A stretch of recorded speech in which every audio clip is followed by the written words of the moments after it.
Good morning friends. आज आपल्याला 11वीच्या poem number 5 चं ॲप्रिशिएशन बघायचं आहे. Appreciation of the poem nose versus eyes. ही 5वी पोएम. या अगोदर आपण 4 पोएमचे ॲप्रिशिएशन पाहिलेले आहेत. चारही पोएम्सचं एक्सप्लेनेशन आणि चारही पोएमचे फिगर्स ऑफ स्पीच पाहिलेले आहेत. जेव्हा आपण ॲप्रिशिएशन लिहितो, हा 4 मार्कांचा प्रश्न तुमच्या प्रश्नपत्रिकेमध्ये आहे. त्याला आता आपण ऍक्टिव्हिटी शीट म्हणणार, प्रश्नपत्रिका म्हणणार नाही, परंतु आपली ती सवय झालेली आहे. आता याच्यात जर समजा तुम्ही माझ्या चॅनलवर नवीन असाल आणि अद्याप चॅनल सबस्क्राईब केलं नसेल तर प्लीज चॅनल सबस्क्राईब करा, म्हणजे आपल्याला नोटिफिकेशन मिळतील. या अगोदर जर आपण चॅनल सबस्क्राईब केलं असेल तर पुन्हा करण्याची गरज नाही. आणि हा व्हिडिओ आपल्या शिक्षक बंधू भगिनी असतील तर विद्यार्थ्यांपर्यंत, आणि विद्यार्थी असतील तर तुमच्या मित्रांपर्यंत पोहोचवा, म्हणजे त्यांना त्यांच्या अभ्यासात मदत होईल. जेव्हा ॲप्रिशिएशन आपण एखाद्या पोएमचं करतो त्यावेळेस खालील पॉइंटचा वापर आपण करत असतो. About the poem, poet and title, theme और summary, gist of the poem, poetic style और लैंग्वेज और poetic devices, special features, message और moral in the poem and opinion और कंक्लूजन ऑफ द पोएम. याच्यामध्ये क्वेश्चन पेपर मध्ये जर समजा activity sheet मध्ये जर समजा तुम्हाला about the poem, about the poet and about the title हे जर वेगवेगळे 3 पॉइंट्स दिले असतील तर 3 पॉइंट वेगवेगळे लिहा. एकत्र दिले असतील तर एकत्र लिहा. आता आपण हे पॉइंट्स टप्प्याटप्प्याने बघणार आहोत. First point, about the poet, poem and title. The poem Nose versus Eyes is written by the poet William Cowper.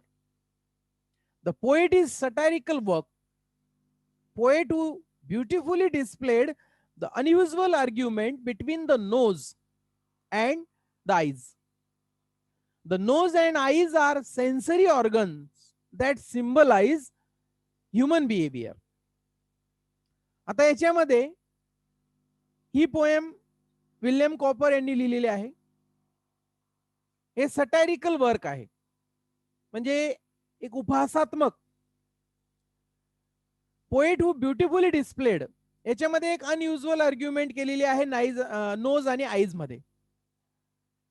आणि हे एक सेन्सरी ऑर्गन आहेत आपल्याला माहिती आहे. आणि ते ह्युमन बिहेवियर च इथं सिंबलाइज करतायत. म्हणजे जसं टंग लॉयर, इयर जे आहे ते जज, या पद्धतीने. आणि नोज आणि आईज हे दोघं आरोपी म्हणूया आपण, किंवा त्यांच्या दोघांच्या बाबतीतला हा युक्तिवाद आहे. आणि म्हणून these sensory organs that symbolize human behavior. Now second point, theme or summary or gist of the poem. The theme is about typical human behavior in the society which greedy. आपल्याला माहिती समाजामध्ये अशी लोभी माणसं असतात. आणि हे दोघं नोज आणि आईज हे दोघं सुद्धा स्पेक्टॅकल माझ्या मालकीचा, याच्यावरून त्या दोघांचं युक्तिवाद सुरू आहे, भांडण सुरू आहे. People who grab something which is not there's and deprived those who deserve it. ज्यांचं नसतं ते लोक काय करतात, ग्रॅब करतात.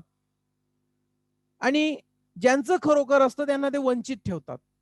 हे एक समाजातलं उदाहरण इथं मांडण्याचा प्रयत्न केलेला आहे पोएट कडून. We can also say that the theme dwells on the proceedings of a court where judgement is passed without careful consideration. बऱ्याच वेळेस असं पोएटला सांगायचंय, आपलं ते मत नाही वैयक्तिक, की जजमेंट हा केअरफुल कन्सिडरेशन न लक्षात घेऊन दिला जात असतो काही वेळेस. हे मत पोएटचं आहे, आपलं नाही. आणि हे सांगण्याचा प्रयत्न इथं केलेला आहे. Then poetic style or language or poetic devices. The poem has 8 stanzas and each stanza 4 lines are there. The first and third and the second and fourth lines rhyme in each. पहिली आणि तिसरी, दुसरी आणि चौथी हे rhyming words आहेत त्या line मध्ये. आणि म्हणून आपण पाहिलं होतं त्याचा figure of rhyming scheme A B A B अशी झाली. The feature of the poem is use of imagery. Different figures of speech are used in the poem like simile, personification, inversion, बरीच काही आहेत. आपण फिगर ऑफ स्पीचच्या व्हिडिओमध्ये पाहिलेत, जवळपास 30 लाईन्सचे figures of speech पाहिलेत.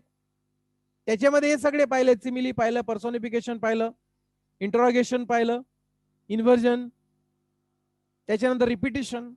Number of figures of speech are used in this poem. The rhyme scheme is A, B, A, B. Then next point, special features or novelty or focusing element. Which are the focusing element? कशावर focus केलेला आहे? The poem is mockery of the legal system. So the poem is unique in that it is a genuine criticism. We can say also gentle criticism of the judicial system. याच्यामध्ये एक judicial सिस्टमवर criticise केलेलं आहे, टीका केलेली आहे, legal सिस्टीमवर mockery केलेली आहे. उपहासात्मक ज्याला आपण म्हणतो तसं इथं सांगण्याचा प्रयत्न केला आहे. Criticism of the judiciary is dangerous and could even land one in to trouble. आणि म्हणून मी म्हटलं की ज्युडिशियरी सिस्टीमवर क्रिटिसिझम करणं हे डेंजरस आहे. मी फक्त इथं तुम्हाला पोएटने सांगितलेलं काय ते सांगतोय. आपल्याला तसा काही अधिकार नाहीये ज्युडिशियरी सिस्टीमवर क्रिटिसाइज करणं वगैरे. आणि म्हणून हे अजून पुन्हा एकदा सांगतो की हे मत आपलं नाही, माझं सुद्धा नाही वैयक्तिक. And could even land one in to trouble but the poet has been gently in mocking in his style which does not offend but is completely truthful how the things are being presented. कशा things present केल्या जातात कोर्टामध्ये lawyer कडून, ते इथं सांगण्याचा प्रयत्न केलेला आहे. म्हणून त्याच्यावर त्या न्यू थिंग्स आहेत की ज्याच्यावर फोकस केलेला आहे. What is the message or what are the values, what are the morals in the poem? The poet wants to give us message that to make proper use of our sensory organ. आपण आपल्या sensory organ, नाक, कान, डोळे वगैरे यांचा proper use केला पाहिजे. On the whole, the poem is delightful read and is appealing to the reader due to its ease of understanding and humorous take on the realities of the legal system. म्हणजे वाईट ऐकू नये, वाईट पाहू नये, वाईट बोलू नये, हे जे काही गोष्टी असतात ह्या खरं तर कोर्टात व्हायला पाहिजेत. परंतु आपण आपल्याला पिक्चर्स मधून दाखवलं जातं, पाहतो आपण की कसं खऱ्याचं खोटं, खोट्याचं खरं केलं जातं.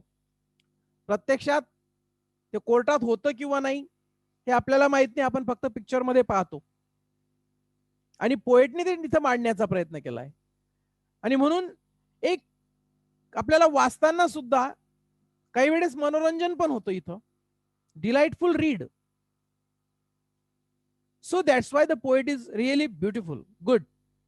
And poet want to show the realities of legal system. Opinion about the poem, ज्याला आपण पर्सनल रिस्पॉन्स सारखं म्हणतो, आपलं वैयक्तिक मत काय. Overall the poem is funny, so I enjoyed the poem. It is fine example of humorous irony poem. अगदी वाचताना सुद्धा फनी वाटली, एन्जॉय मी केला. आणि हे ह्युमरस आणि आयरनी पोएमचं एक फाईन एक्झाम्पल मला वाटलं. The poem reminds us about the one of the hypocrisy and greed in people to grab what is not theirs.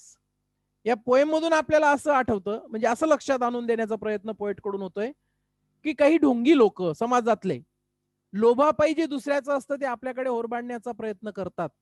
आणि ज्यांचं असतं त्यांना त्याचा फायदा होत नाही, त्यांना दुःख सहन करावं लागतं. So that's why this poem is wonderful. I like this poem too much. आणि म्हणून मला ही पोएम खूप आवडली. मला आशा वाटते की तुम्हाला अप्रिशिएशन या पोएमचं समजलं असेल. आणि म्हणून इतरांना निश्चितच त्या ठिकाणी हे शेअर करा. तुम्ही माझा हा व्हिडिओ पाहिलात, पुन्हा एकदा Thank you for watching my video.